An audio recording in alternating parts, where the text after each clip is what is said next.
Hi everyone, welcome to LawWiser. Today we are doing a video on ChatGPT and its potential implications in the legal sector. ChatGPT was launched on November 30th, 2022, and we never thought that it would be so widely used, personally and professionally as well. Today, lawyers have also started using it on daily basis for their basic research, preparing their briefs, and drafting documentations. But to understand all that in a better way, today we have Mr. Advitya with us. Welcome. He is machine learning engineer at Microsoft. So, Advitya, starting with my first question, I was reading the Harvard Law School article the other day, and it said that ChatGPT will have more impact on the legal sector. It will be more revolutionary than what internet did. Do you agree with this statement? Do you feel that impact? Do you see that impact around you right now? Yeah, first of all, thanks for having me, Avni.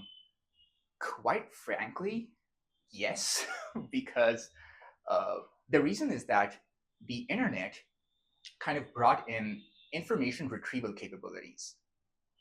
These large language models, or LLMs like ChatGPT, basically offer human-like text generation, right? Yeah. One of the most common design patterns of building custom LLM applications combines information retrieval with text generation. Now, what this means is on the internet, if you search in a query, you'll basically get documents as outputs related to your query. Yes. But in LLM applications that combine retrieval and generation, not only will that application fetch documents or chunks of documents that are the most related to your query, it will then also use text generation capabilities to generate an actual answer for your query by stitching together facts from different chunks of documents and possibly even referencing where those facts are coming from. So at the end, it is referencing to the same documents which are already on Google. Is it? That is one of the applications. Another application could be, say, users who want to feed in their own data into a database and have the application retrieve from there. Okay. So what happens as a result is this combination of traditional information retrieval and text generation opens up a Pandora's box of applications and possibilities from like constructing very tailored answers to user queries, not just showing documents. And so this can have a whole variety of applications, all from drafting documents, summarizing documents as well, predicting legal outcomes given historical data, and even acting as a virtual assistant, kind of answering legal questions, walking through procedures, etc. So it's really that compared to traditional search and traditional retrieval, it's really this combination of search and generation that is kind of unlocking a whole new suite of applications that weren't really available to us before quite at this level. Yeah. So you actually mentioned right now many potential users, like users, how lawyers can use this application on their everyday basis, like preparing documentation, summarizing it. You even talked about it can predict legal outcome, looking at the previous case laws. But do you think there is a limitation to the chat GPT, like how much it can be used? Or going forward, as the AI is also advancing day by day, do you feel that people will start using it for making their arguments also what they do in the court? Because obviously ChatGPT cannot go to a court, but what is its extent? Like for the future, how are you seeing ChatGPT for the lawyers advancing more? Yeah. I guess before exactly diving into the future, I think I can also touch upon a couple of applications that are already being kind of applied in the legal space.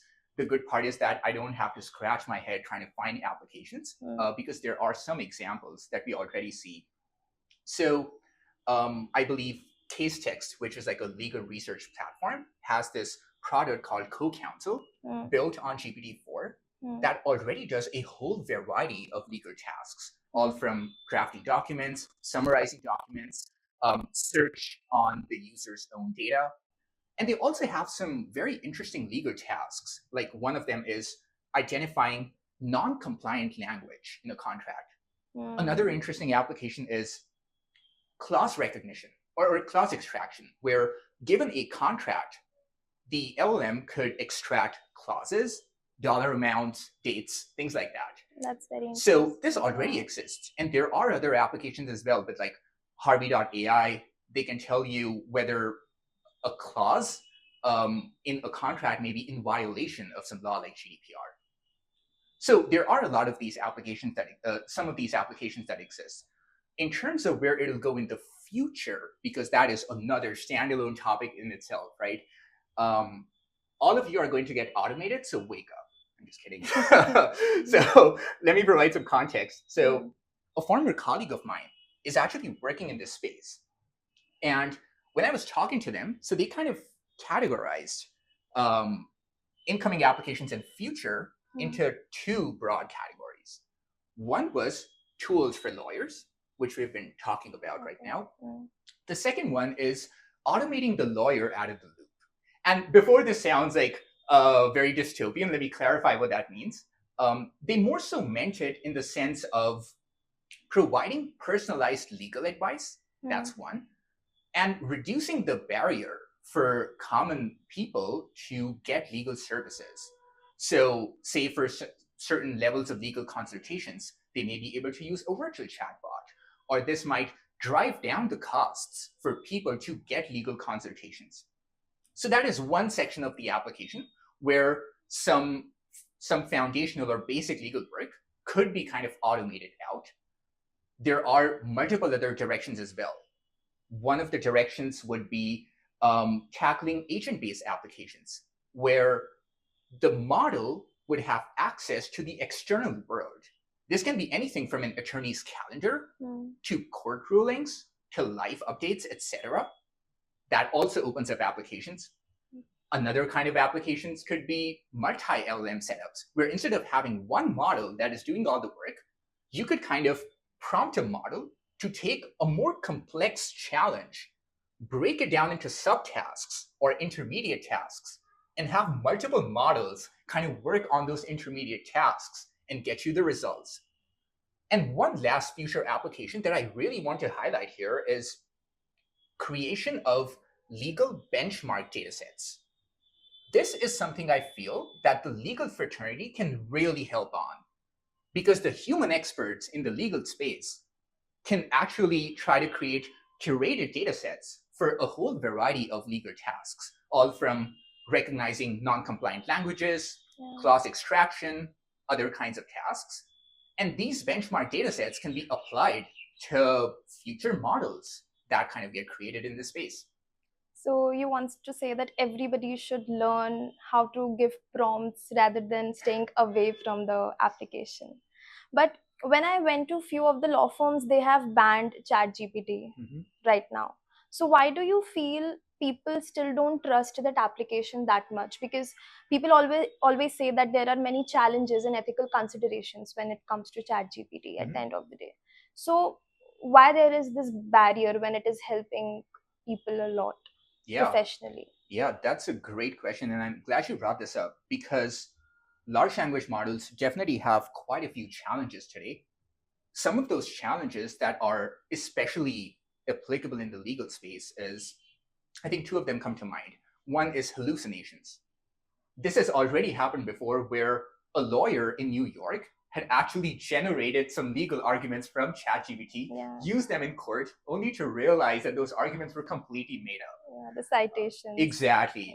Another interesting challenge is compliance, where if lawyers use a vanilla model like ChatGPT, like a free version of it, and if they kind of inject and if they kind of type in details, sensitive details related to their clients or their info in a prompt, that can breach confidentiality contracts, because it's possible that that data in the prompt goes back to the model for retraining. So in a way, that data is getting leaked.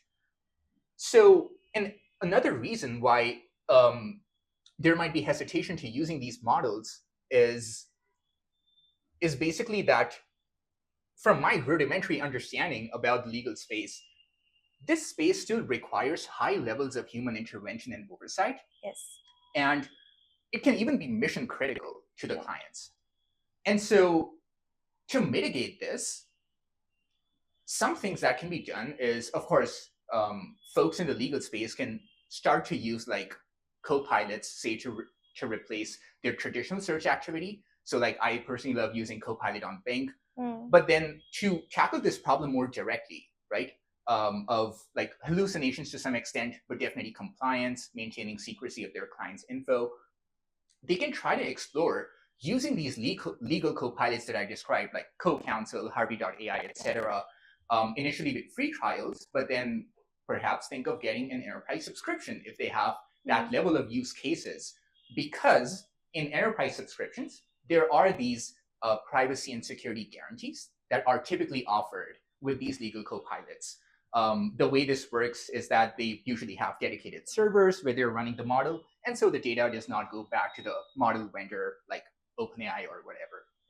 So some few law firms are also making their own AI, like internal GPT-4 from that. So there is a UK law firm. I was talking to a partner the other day, and she told me there is this UK-based law firm. They have their own kind of chat GPT of their own, and they use it. It helps them maintain the secrecy also, and it helps them utilize it also. Exactly. Yeah. So, but when you talk about the challenges and ethical considerations, do you feel that on national level and also at global level, we need certain regulations to control how much a person can use it, or how much it should be used, or in every profession, like not only talking about legal now, but everywhere, what should be the limit of using an AI when you're working? That's a very heavy and an important question. So fortunately, we do see that there are several AI regulations that are starting to come up all around the world. I think EU had an AI Act where they are trying to classify these applications based on risk and perhaps based on the kind of data that's being used, like biometric data. Which seems like a pretty good category, right? In terms of like dividing them into risks, and seems like a great start. There is regulation, I think, in California as well, related to regulating these models and following a bunch of procedures to make sure that there are guardrails and kind of safety baked into these models and applications.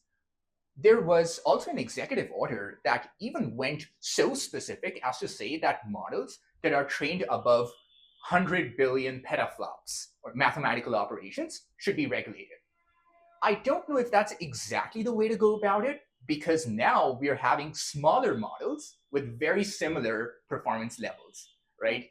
But I think yesterday I was also glossing through some Indian newspapers here, and I also saw that India is also working on an AI regulation, which of course sounds great, right? In my personal opinion, when we're thinking about AI regulation, I personally believe data is a great place to start. Because data is really at the heart of these models and how these models operate.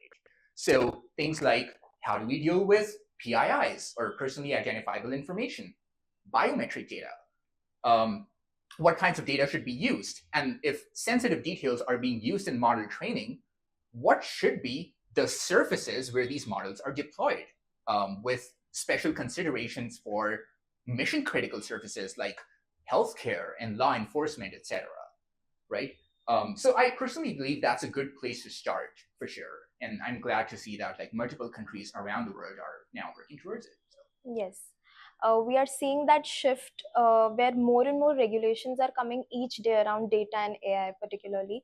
So coming to my next question, we have seen and read this fact a lot that AI will replace a lot of jobs. And as you were talking about the use cases of ChatGPT also, you were talking about a lot of things which junior lawyers or the associates do right now in this firm.